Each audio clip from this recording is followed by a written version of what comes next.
3 things you did not know about the law of attraction. Listen, y'all, I've read so many different books on this topic. You know, all of the popular ones, some you may not have heard of.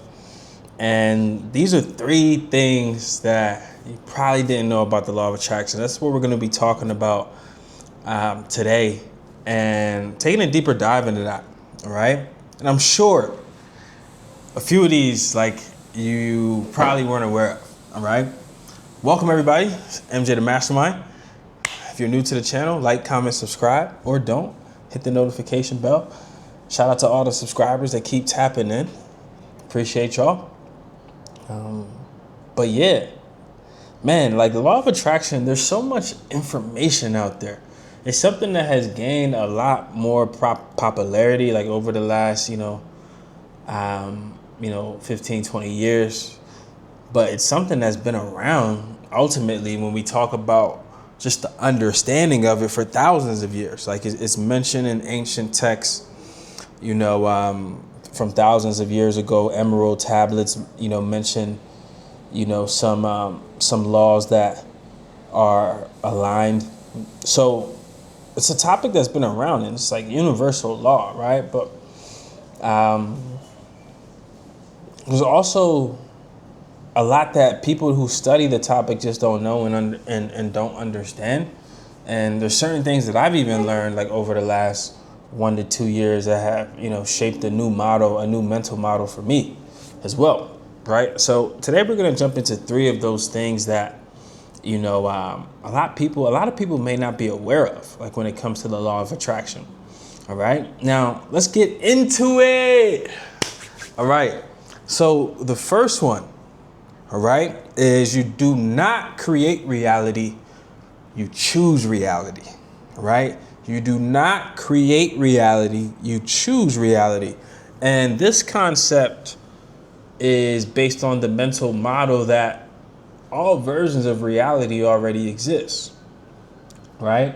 And that at any time, we're just choosing one version of reality. And that out there in the ethos, right, in the unseen, there exists multiple different variations and possibilities of reality. So it's not that we're actually creating reality. The version of reality that we want or that we desire, it already exists out there, right? That's why you're able to visualize it. That's why you're able to see it. Even the version of reality you don't visualize, they're out there. They exist already. But because it already exists, you're not creating it. You're choosing it, right? And that power of choice is so important in our experiences as human beings. It's like being able to choose that version of reality, like have the intention to be able to choose that version of reality. And then from that point, because you've selected a choice, now the universe can correspond with that choice. All right. Now, what determines what reality you actually select is not just always like your conscious choice. Like you also select your reality by what you're in alignment with, what you're congruent with, like what frequency you're on, like your thoughts, your identity, your,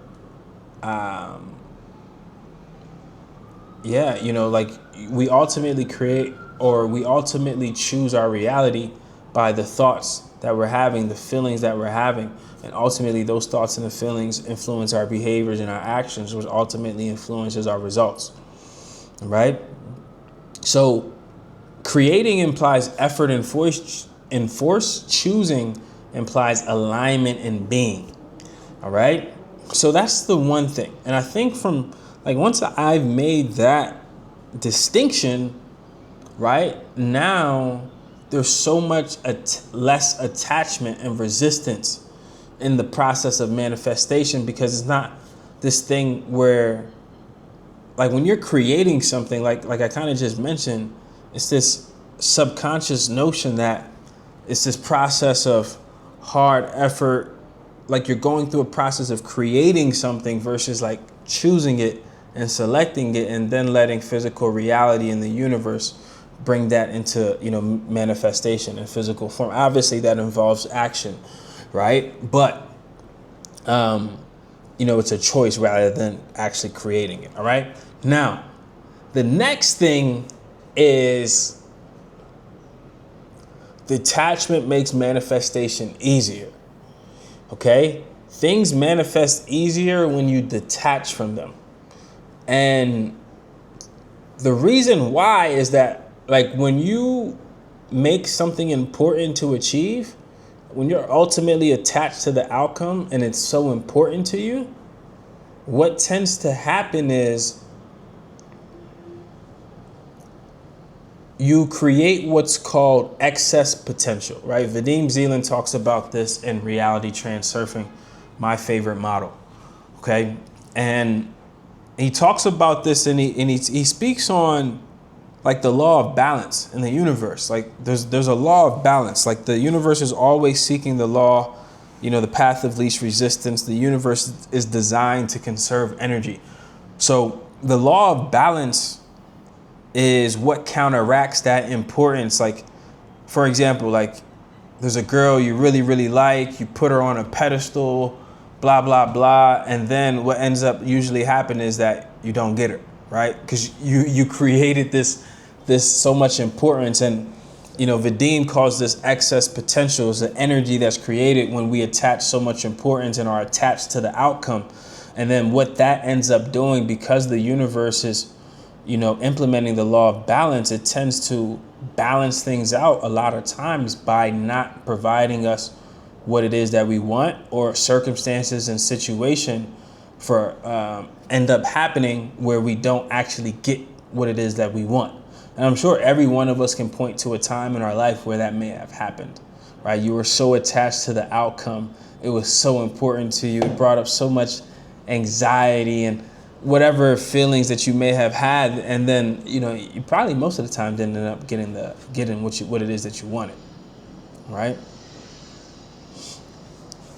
Now, so that's another thing. Like, you want to have the feeling of the achievement of what it is that you want as being natural, right? In the sense that it shouldn't feel like this big thing of you accomplishing this vision or this goal. It should feel like it's normal. And when it's a feeling of normality, it doesn't bring up excess potential and importance to the point where the universe has to counteract and balance things out by us not getting our manifestation. Okay? So be detached to it, right? Be detached. Have the feeling that it's normal, that it will happen. Now, the third thing is the mirror of reality. The mirror of reality. A lot of times, like, even through a lot of the law of attraction books that I've read in the past, a lot of them never broke down this concept. I didn't really learn about this concept until within, like, the last year. And it's something that has really changed my life, because this level of understanding helps you throughout the manifestation process. So the mirror of reality states that the universe and the world will always reflect back to you your state, your identity, your frequency, your energy. And the caveat is that there's a delay, okay? There is a delay. Now, a lot of times when we're in the process of manifestation, because we're not aware of how the mirror of reality and how the universe works, a lot of times we can get impatient. And when we see results that we feel are bad or negative results or are not what we want, sometimes that could spiral, right? And it can lead to negative thoughts, doubt, fear. And then before you know it, you're on a lifeline that is just bad event after bad event after bad event. But understanding that there's a delay in the mirror of reality, even like, let's say somebody decides like they're going to change their life. And for 2 weeks, they're like doing all of the right things. And then a bad situation pops up.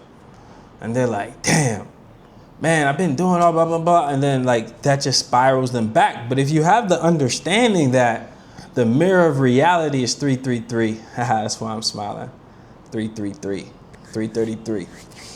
But when you have the mindset that there's a delay in the mirror, you can understand that this event that may be happening, that may be deemed, I hate saying negative, because we never want to look at any event in our life as negative, right? Because it's a whole nother video. Coordination of intention, coordination of meaning, right? But when,